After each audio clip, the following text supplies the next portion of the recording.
Hi guys, thanks for tuning in to another video on ForgottenWeapons.com. I'm Ian McCollum and I'm here today at the Rock Island Auction House taking a look at some of the guns that they're going to be selling in their upcoming December of 2017 premiere auction.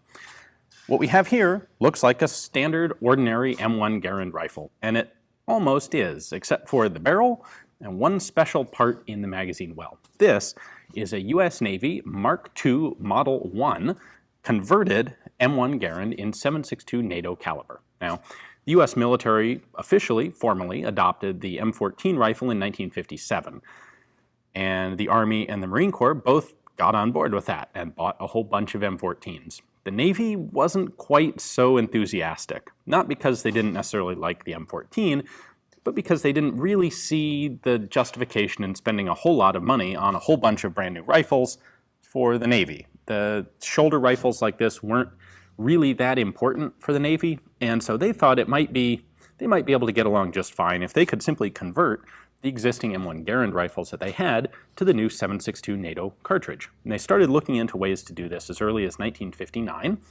and what they came up with first was the idea of simply adding a little plug insert into the chamber. The contour of the 7.62 NATO and the 30-06 cartridges are close enough to each other that basically what you have is the NATO cartridge is about half an inch shorter than the 30-06. And so if you make the right contour of plug, you can jam it into the front of the chamber and basically just convert a 30-06 chamber into a proper 308 chamber, 7.62 NATO chamber. And this seemed like a fine idea. You put it in there, and after a couple of rounds, it'll be really permanently, thoroughly jammed into the barrel and it'll never come out. So they contracted with a company called American Machine and Forge Company to convert Garands in this way. And unfortunately, they discovered that that plug conversion wasn't really as good as they thought it was. Turns out those plugs do come out, occasionally coming out stuck to extracted cases. This caused problems. So they looked at this system and they figured, well, maybe we can fix it if we add some grooves to the front of the chamber, basically some texture to help that chamber plug adhere to the outside of the inside of the chamber. Well, it turned out that those didn't really work a whole lot better. And they were left with really only one possible option, and that was to put in entirely new barrels. They didn't want to do that because it cost substantially more than just this chamber plug idea, but it was still a lot cheaper than buying M14s, so they went ahead and did it. In 1964, the Navy contracted with Springfield Armory to make 30,000 new 7.62 caliber M1 Garand barrels. They were delivered in 1965 and 1966, and the Navy rifles were then converted using these new barrels by three different groups, AMF, H&R, Harrington and Richardson, and also the Naval Weapons Command in Crane, Indiana. All three groups did some of this conversion. And the result was a really fully functional, very nice M1 Garand rifle in 7.62 NATO. I should point out the one other element of this, well, there are two other elements to this conversion. One of them was slightly opening up the gas port to accommodate the different gas pressure curve of 7.62 NATO. They figured that one out pretty effectively with the very first chamber plug conversions. Didn't have to change that. That's a pretty straightforward bit. And then also they put a spacer in the front of the magazine well. That spacer isn't actually technically necessary, but what it does is make it impossible to jam a clip of 30-06 ammunition into the gun. That means that you can't accidentally get the rifle stuck with the wrong ammunition. So it'll still work in 7.62 NATO without that plug. You just run the risk of loading the wrong ammo. Without opening the bolt on one of these rifles, it's basically impossible to distinguish it from a standard M1. So let's get right into it. Actually, I should start by mentioning that the first 100 guns that were converted by AMF actually had a really big 7.62 NATO marking right here on the left side of the receiver.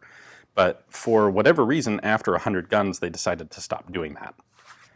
On the vast majority of them, in order to find evidence of what has been converted, you need to open the bolt and look at the barrel underneath the op rod. So what we see here is SA and drawing number.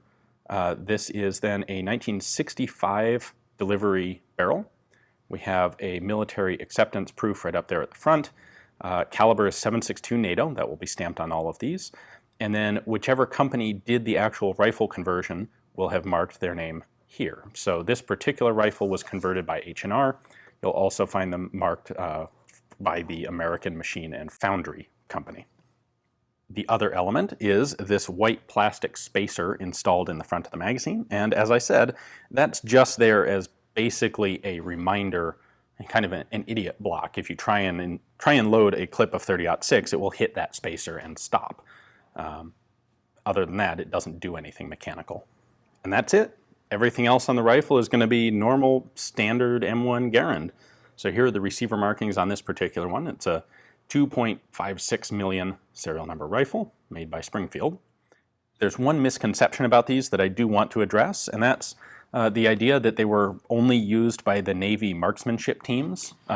In actual fact, the Navy used these converted M1s for training, for standard service use, as well as a few of them being accurized and used for serious, competitive shooting teams.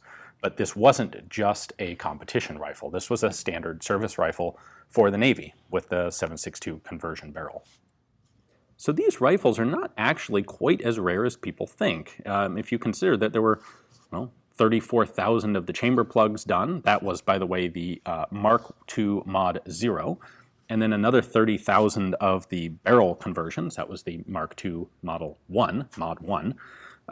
These things were used a bit in Vietnam. As much as the Navy was using shoulder rifles in Vietnam, they were converted M1 Garands. And then they were even still in inventory going into Desert Storm. So the one potential problem from a collector's perspective is that these rifles, other than the plug in the magazine and the new barrel, they have there's no other distinguishing feature between a Navy converted rifle and any other standard M1 Garand. The rifles that the Navy used for conversions were just everything that they'd had. So these are guns that go back to World War II production. And in addition, some of the barrels were available on the market. Not all of them ended up installed in rifles. So it was not that difficult, it is not that difficult to find just one of these Springfield 7.62 caliber barrels, install it in an M1, and presto, if someone wants to pass that off as a fake Navy gun, it's not that difficult to do. Now, this one in particular actually has a receipt from the Civilian Marksmanship Program identifying that it was, in fact, sold as a Navy conversion. In this case, actually, it was sold as a converted barreled receiver, which was then assembled into a complete gun. That's how the CMP sold a lot of these. So that's the one way to assure that what you're getting is actually an original Navy conversion, is having some documentation of where it came from. From a mechanical perspective, they're the same. If you have a competent gunsmith install a Springfield 7.62 barrel on an M1, you've got the same product. So at any rate, if you would like to own this particular one, take a look at the description text below. You'll find a link there to Rock Island's catalog page on it, and you can see that documentation that I just mentioned, as well as their pictures, description, price estimate, and so on. Place a bid right through the website if you're interested. Thanks for watching.